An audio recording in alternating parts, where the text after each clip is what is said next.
మనిషిని పోలి ఉండే హ్యూమనాయిడ్ రోబోలు లేదా రోబోలు నేటి సాంకేతిక ప్రపంచంలో ఆధిపత్య శక్తి.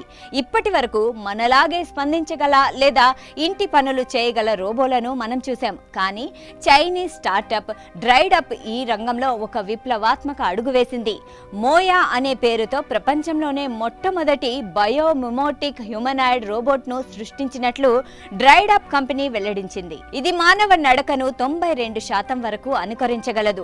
మానవ శరీరాకృతి కలిగి ఉండడమే కాకుండా దాని చర్మం కూడా అచ్చం మనుషుల చర్మం వలె ఉంటుంది. ఎత్తు 165 సెంటీమీటర్లు, బరువు 32 కిలోలు ఉంటుంది. దీని శరీర ఉష్ణోగ్రత కూడా మానవుల మాదిరిగానే 32 నుంచి 36 డిగ్రీల సెల్సియస్ మధ్య ఉంటుంది. మోయా చర్మానికి మానవుడి లాంటి రూపాన్ని ఇచ్చారు. ఇది దాని ముఖ కవళికలను మార్చగలదు.